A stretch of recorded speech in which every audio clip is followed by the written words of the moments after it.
Something important happened last week. Trump, in his first military act as president, bombed a Syrian airbase. Something even more important happened 100 years ago last week. Syria itself was created through the Sykes Picot Agreement, the secret treaty signed during World War I that carved up the Middle East along arbitrary lines and then distributed it between the British, the French, and the Russians. It is perhaps cosmically appropriate that Trump's first military act as president came the same week as the anniversary of Sykes-Picot.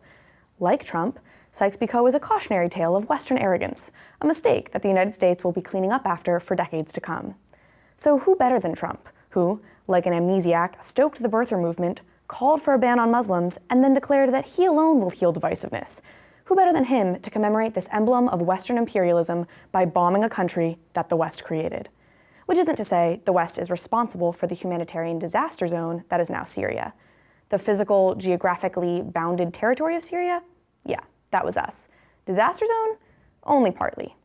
I'm no American apologist, but it can't be denied that the slew of interventionist policymaking by an all-too self-assured West has influenced the current state of Syria's union, or really lack thereof. So where does that leave us today? I remain undecided regarding the United States' responsibility to ameliorate, or to try to ameliorate, injustice, corruption, and violence around the globe. Are we more or less responsible because we, or in this case our counterparts in Europe, had a role in creating it? More because, well, you break it, you buy it. But less because, well, insanity is doing the same thing over and over again, expecting different results. But Mideast policy feels like nothing, if not a study in insanity. From the left's irrationally frenzied focus on Israel as the sole source of human rights violations in a region of the world that is still feeling out where they stand on widespread forced female genital mutilation, to the right's, well, everything. A friend of mine whose parents are U.S. foreign diplomats once told me that we gave language training to troops in advance of the war in Afghanistan, only to send them in and discover we'd taught them the wrong dialect. Oops. That might not be insane per se, but it's something crazy-making. Yet, despite all this, we are sometimes left little choice but to get involved.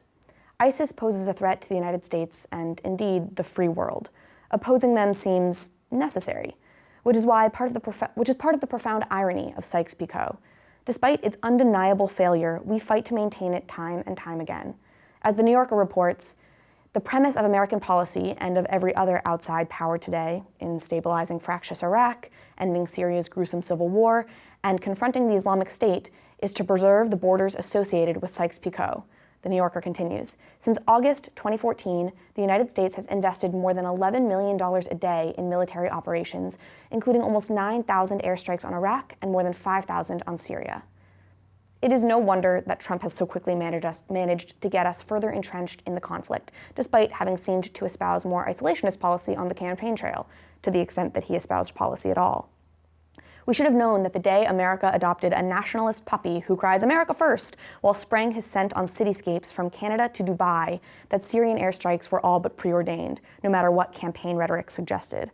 Trump is Sykes-Picot personified, bred of irrational patriotism and unapologetically self-serving.